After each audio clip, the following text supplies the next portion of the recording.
In this problem, we have a cantilever beam, and we need to determine the shear and bending moment as piecewise functions of x. X is provided to you. It starts from the fixed support and it points to the right. And we also need to draw the shear and moment diagrams. So for some problems, when you only need to find out the shear or bending moment values of specified locations, probably you don't need to solve for all support reactions. But if you need to find out shear and bending moment as functions of x, in other words, you're trying to find out the shear and bending moment at any given location, and also you need to draw the shear and moment diagrams, I always suggest that you should solve for all the support reactions. So in this case, that's something you've already learned, so I'm just gonna go ahead and solve for it. So again, this is the beam free body diagram of the beam. You have these distributed load acting on it, and then if you follow the rigid body equilibrium analysis procedure, you can solve that. Here we will have a 1.2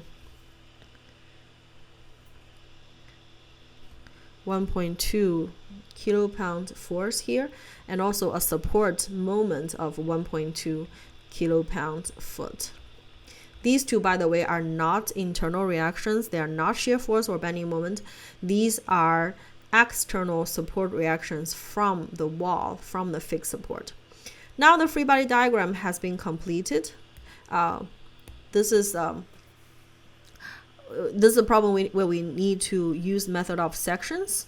Because the load situation changes, we're going to do 3 sections, one here, the second one here, and the third one here. So every time the load situation changes, you do a section. And these 3 are all at arbitrary locations, x. So for the first one, this is the free body diagram at section number 1. We have our external support reaction, 1.2 kilopound here. Support moment, 1.2 kilopound foot here. And this is where we section it. The location is an arbitrary location x from the start. And we have our shear force. We neglect the normal force because this beam is not subjected to any external loadings. So we will have here the shear force. Remember, according to sign convention, the shear force always causes clockwise rotational tendency of the segment. So this is the shear force and bending moment, always creating upward bending effect. So now we're ready to summarize our forces and moment and solve for our unknowns. So again, resultant force along the y direction taken vertical up to be positive. This equals to 1.2 minus Vx, which equals to 0. Therefore, Vx equals to 1.2 kilopound, which is a constant. Resultant moment about point x. Always summarize your moment about the location where you did the section. So this equals to, we have this couple moment from the wall, and that's counterclockwise, positive 1.2. This 1.2 kilopound force creates moment about where we section it, location x, with a moment arm of x. So it's clockwise, so negative 1.2 multiplied by moment arm x. And then we have our mx, the bending moment at this location, and that equals to 0 as well. Therefore, mx solved from this equation equals to positive 1.2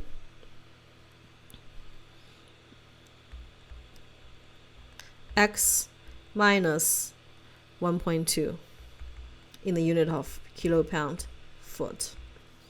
So these two are the two equations that apply to the first region from 0 to 4 feet. And then we move on to the second segment. We're going to take this entire length, this entire left-hand side segment for our analysis. So for the second one, so we will have 4 feet from here to here. Here we have distributed load. This total length is less than the 3 feet.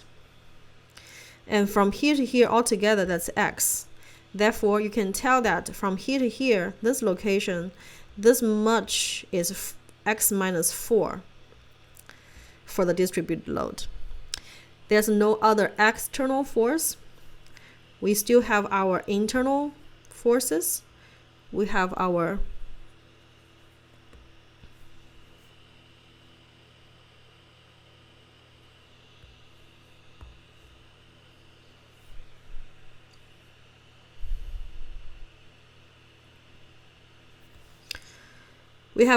external support force 1.2 here.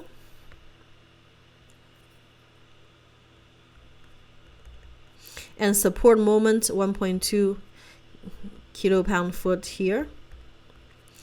No other external force. Here we have our shear force Vx and bending moment Mx. And we summarize the force along the y direction. And that equals to 1.2 minus. We're going to replace this distributed load with a concentrated force. This distributed load had a load intensity of 1 kip per foot. Therefore, the concentrated force will be placed here with 1 times x minus 4. And this much distance is going to be x minus 4 divided by 2. So let's do force first. 1.2 minus the concentrated force has a magnitude of 1 times x minus 4, so simply x minus 4. And then we have the shear force minus Vx equals to 0. And then for the moment, we summarize about the x location where we section it. So we will have, again, our 1.2 here. Again, our negative 1.2 times x. And this force right here has a magnitude of x minus 4.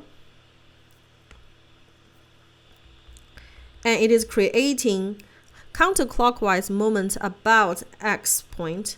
Therefore, that's plus. Multiplied by the moment arm. The moment arm is x minus 4 divided by 2. And then plus another mx equals to 0. So from here, we can solve for Vx to be negative x plus 5.2 kip.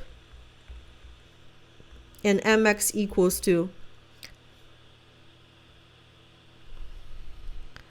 negative x squared over 2 plus 5.2 x minus 9.2 kip foot. So that's the second set of equations that apply to this region from here to here.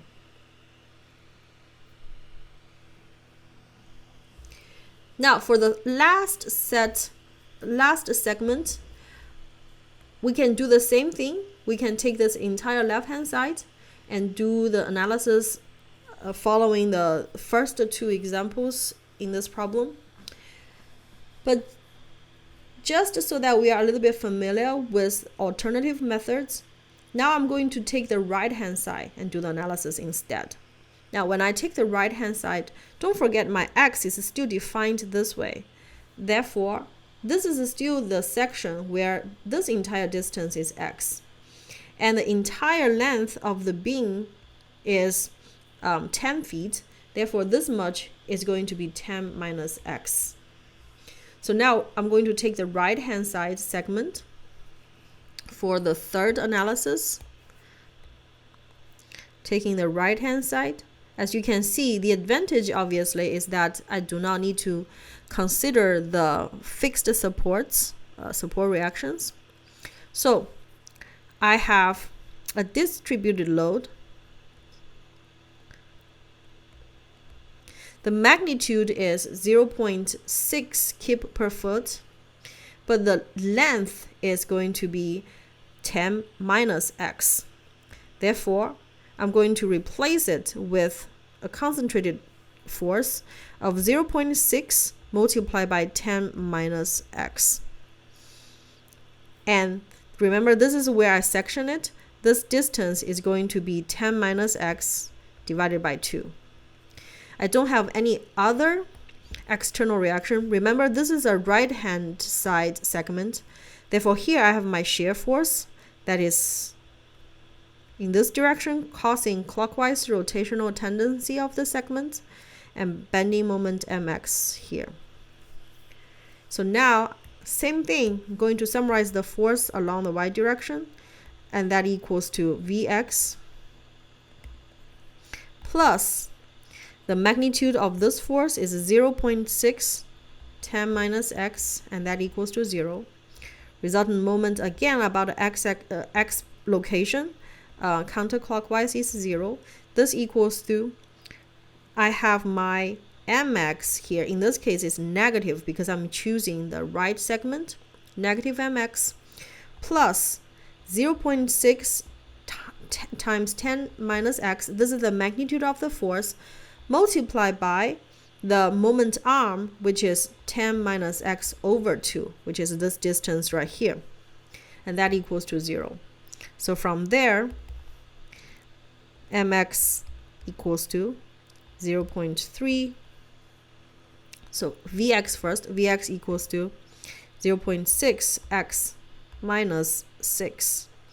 Mx equals to 0.3 x squared minus 6x plus 30.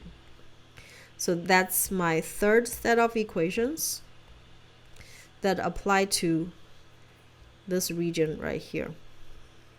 So to summarize, my Vx equals to, collecting the three Vx equations. First one here, which is a constant equation. Second one here is a linear one. Third one is also linear. So Vx equals to 1.2 kip when x is between 0 and 4 feet. And then moving on to the second equation, negative x plus 5.2 kip. That is when x is between 4 and 4 plus 3, 7. Lastly, Vx equals to, from this equation, 0.6x minus x. And that is when x is between 7 and 10. Similarly, mx equals to, from the first equation, right here, 1.2x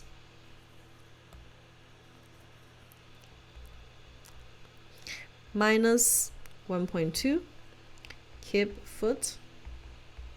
Again, that is when x is between 0 and 4. Second equation, negative x squared over 2 plus 5.2x minus 9.2 kip foot. So that's when x is between 4 and 7. Lastly, 0.3 x squared minus 6x plus 30. So over here you can write it as negative 0.5 x squared as well.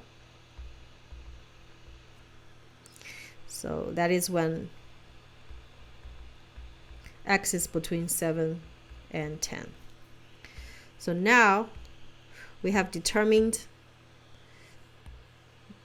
Vx, the shear force, and mx, the internal bending moment, both as functions of x. So if you have functions, obviously you can graph them